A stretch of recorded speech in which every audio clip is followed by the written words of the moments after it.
इसको कंट्रोल करने के लिए हर साल नए नए एक्सपेरिमेंट करके देखें, क्योंकि पिछले 3-4 सालों में किसानों को इसके बहुत ही बढ़िया रिजल्ट देखने को मिले। मतलब कि आप ऐसे समझें कि हमें 20-22 दिन बाद खेत में पहला पानी लगाना है। किसान वीरों, गेहूं की बुआई के तुरंत बाद अगर गुल्ली डंडे का कंट्रोल करना है तो भाई पेराज़ोसल्फोन डालना ही पड़ेगा, क्योंकि पंजाब और हरियाणा के कृषि विश्वविद्यालयों ने भी इसे रिकमेंड कर दिया है। और गेहूं की फसल में सबसे ज्यादा दिक्कत अड़ियल गुल्ली डंडे की रहती है। इसको कंट्रोल करने के लिए हर साल नए नए एक्सपेरिमेंट करके देखें, मगर अभी तक का जो सबसे सेफ और सबसे बेस्ट टेक्निकल है वो है पेराज़ोसल्फोन 85% WG फॉर्मुलेशन, क्योंकि पिछले 3-4 सालों में किसानों को इसके बहुत ही बढ़िया रिजल्ट देखने को मिले, इसलिए हर एक कंपनी ने भी इसे मार्केट में लॉन्च कर दिया है। मगर कुछ हमारे किसान वीरों को इसका रिजल्ट इतना अच्छा देखने को नहीं मिला है, तो इसके बारे में भी आज हम बात करेंगे कि हमारे किसान भाइयों को इसका रिजल्ट अच्छा क्यों नहीं मिला है। सो किसान वीरों, आप इस वीडियो को पूरा देखें, जिससे आपको अड़ियल गुल्ली डंडे के बारे में A to Z जानकारी मिल जाए।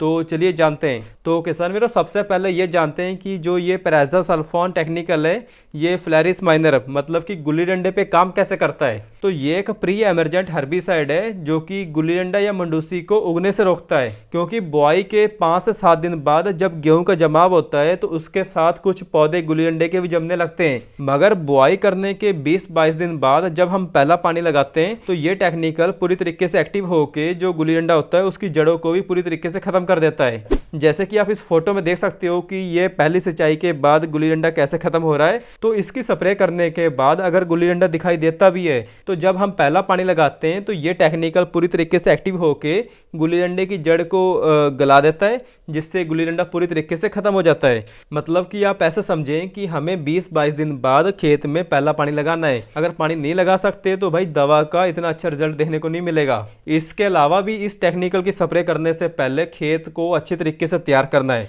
मतलब कि खेत को एकदम समान समतल करना है। खेत में जो पिछली फसल के अवशेष होते हैं वो नहीं होने चाहिए। मतलब कि अगर खेत में जो पिछली फसल के अवशेष होते हैं या फिर अगर हम हैप्पी सीडर या सुपर सीडर से गेहूं की बुआई करते हैं तो भाई वहां पर फिर हमें इसका इतना अच्छा रिजल्ट देखने को नहीं मिलेगा। तो भाई इस बात का हमें बहुत ज्यादा ध्यान रखना है। बाकी इसका स्प्रे करने का जो सबसे बेस्ट टाइम होता है वो होता है कि बुआई के 72 घंटे के अंदर हमें इसकी स्प्रे कर देनी है।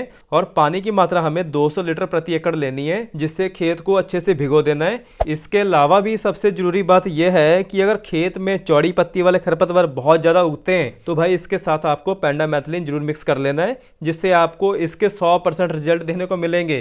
क्योंकि होता क्या है कि जो पेंडामेथिलिन है ये अकेली 50% गुल्ली डंडे का कंट्रोल कर लेती है और साथ में जो चौड़ी पत्ती वाले होते हैं उसको भी कंट्रोल कर लेती है। बाकी के जो 50% बचते हैं तो ये जो पेराज़ोसल्फोन टेक्निकल है ये उसको कंट्रोल कर लेता है। और किसान वीरों, ये जो गुल्ली डंडा होता है ये गेहूं की फसल में 3 बार उगता है। पहली बार तो जब गेहूं की बुआई करते हैं तो बुआई करने के बाद ही गेहूं के साथ साथ ये उगने लगता है। और दूसरी बार जब हम पहला पानी लगाते हैं तो पहला पानी लगाने के बाद उगने लगता है। इसके बाद तीसरी बार तब उगता है जब हम दूसरा पानी लगाते हैं, तब ये तीसरी बार उगता है। मगर तीसरी बार गुल्ली डंडा थोड़ा कम उगता है, इसलिए हमारे किसान वीर क्या करते हैं कि गेहूं की फसल में 2 से 3 बार गुल्ली डंडे की स्प्रे करते हैं। मगर होता क्या है कि जब गुल्ली डंडा बड़ा हो जाता है और ठंड बहुत ज्यादा पड़ती है तो भाई फिर कोई भी दवा इतनी अच्छी तरीके से काम नहीं करेगी। इसलिए कहते हैं कि प्रिवेंटिव में ही गुल्ली डंडे का कंट्रोल करके चलना है। बाकी अगर आपके कोई सवाल हैं तो भाई नीचे कमेंट करके पूछ सकते हो।